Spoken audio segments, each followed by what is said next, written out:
Immediately we had proclaimed our independence in August 45, we attached as preamble to our constitution the Pancasila. Apa arti Pancasila bagi kita? Apakah ia hanya barisan kata di pembukaan Undang-Undang Dasar? Atau hanya teks yang kita hafalkan, lalu kita lupakan?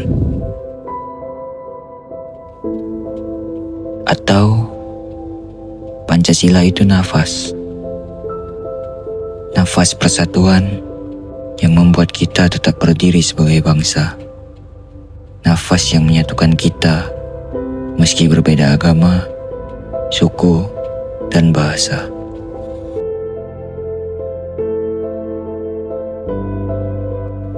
Tapi, jujur saja, seberapa sering kita benar-benar merasakan Pancasila dalam hidup sehari-hari?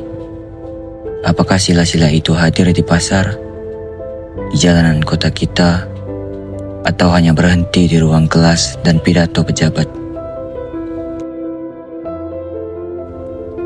Pertanyaan itu menghantui kami. Kami ingin tahu, apakah Pancasila masih hidup? Apakah ia masih terasa di hati rakyat? Untuk menjawabnya, mari kita kembali ke asal mula, ke saat-saat ketika bangsa ini merumuskan dasar negara, ke momen lahirnya Pancasila. Inilah awal perjalanan kami.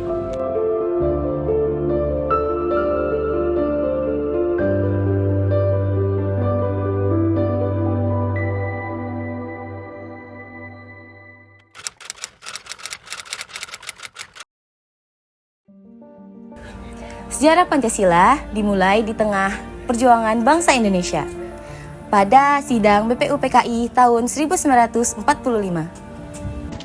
Para tokoh bangsa berkumpul merumuskan dasar negara yang menyatukan suku, agama, ras, dan budaya.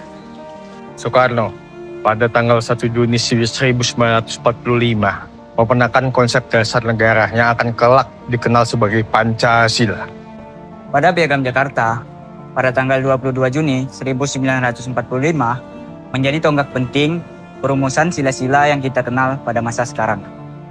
Pengesahan Undang-Undang Dasar Negara Republik Indonesia tahun 1945 yang dilaksanakan pada tanggal 18 Agustus 1945 menegaskan bahwa Pancasila sebagai dasar negara Republik Indonesia. Setiap sila dalam Pancasila memiliki makna yang mendalam. Ketuhanan yang Maha Esa, kemanusiaan yang adil dan beradab, persatuan Indonesia, kerakyatan yang dipimpin oleh hikmat kebijaksanaan, serta keadilan sosial bagi seluruh rakyat Indonesia. Tapi sejarah hanyalah awal loh. Pancasila juga bukan sekedar catatan masa lalu. Ia harus diterapkan, dirasakan, dan dihidupkan oleh setiap generasi. Kami ingin tahu, apakah nilai-nilai itu masih hadir di tengah masyarakat Indonesia pada masa kini? Dan apakah sila-sila itu nyata di sekolah, di pasar, jalanan, dan rumah rakyat? Karena itulah kami menelusuri sejarah dan menanyakan kembali, apa sebenarnya arti Pancasila bagi kita sekarang? Dari sejarah yang panjang, dari perjuangan para pendiri bangsa, kini pertanyaan itu kami bawa ke masyarakat. Apakah Pancasila masih hidup dalam suara rakyat hari ini?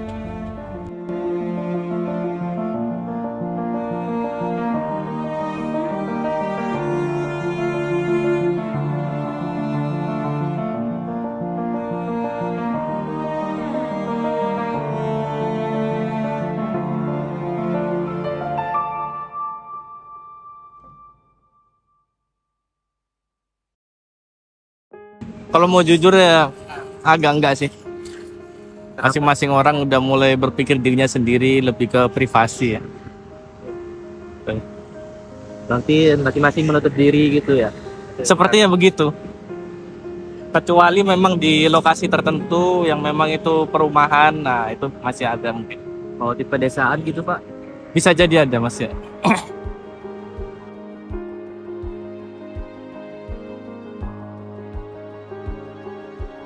Masya Allah, kalau kejujuran ya setiap yang kita lakukan, setiap yang kita kerjakan itu dengan hati yang ikhlas, terus kita setiap tidak ada rasa gimana ya paksaan, itu memang dari hati yang dalam, itu sih menurut saya jujur.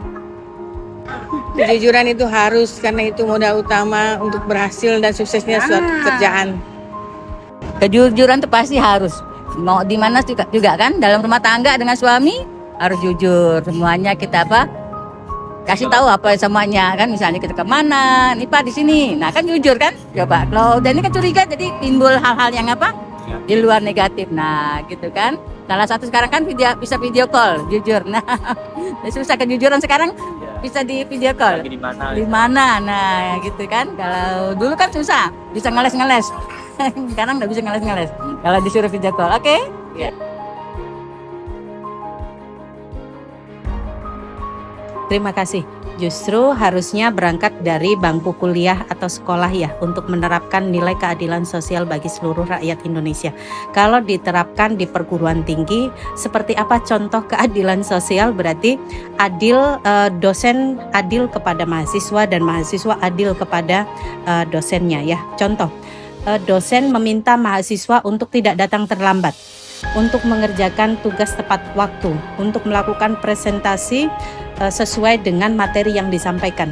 Maka kalau misalnya yang pertama tadi mahasiswa diminta untuk hadir tepat waktu, maka dosennya juga harus tepat waktu. Itu nilai keadilan.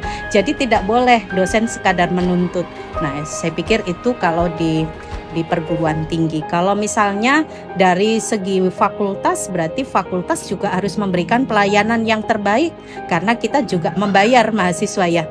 Kalau ada dosen yang tidak masuk juga demikian, harus mengganti, karena UKT mahasiswa anggaplah mahal ya, memang mahal begitu.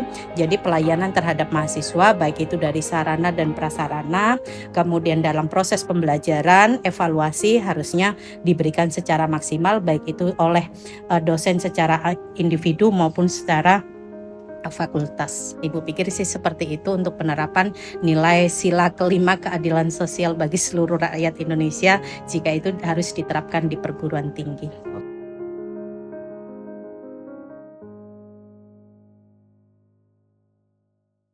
Nah, relevansi Pancasila untuk mahasiswa sekarang itu masih banyak di kampus, dan juga seperti misalkan keagamaan, itu juga kita masih sama-sama menghargai satu sama lain. Misalkan ada yang nonis atau yang kayak Kristen, Buddha, itu kita masih menghargai. Misalkan mereka mau beribadah, kita persilakan. Dan jika kayak azan gitu, itu pasti kegiatan diberhentikan dulu, tidak ada suara gitu. Kita tunggu azannya lewat, baru dilanjuti. Itu adalah salah satu contoh yang masih relevan di kehidupan manusia.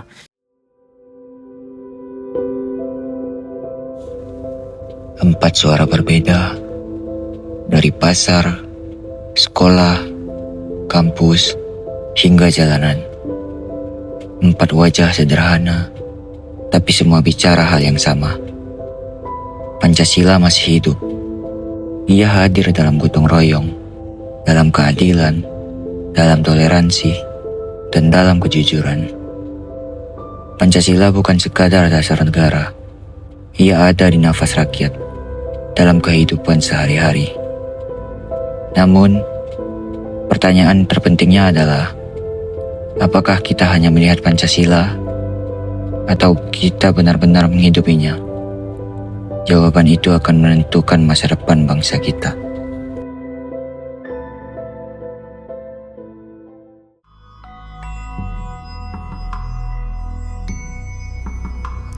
Kami belajar bersama rakyat dari setiap langkah mereka bahwa Pancasila hidup di tangan mereka yang mau berlaku adil, jujur, dan bergotong royong.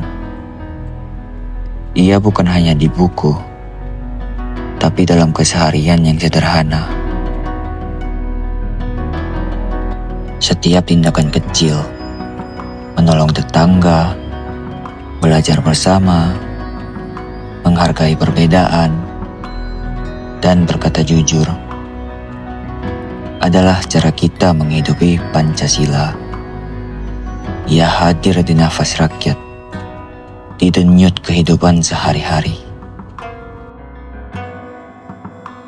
Pancasila bukan dihafalkan, Pancasila dihidupkan.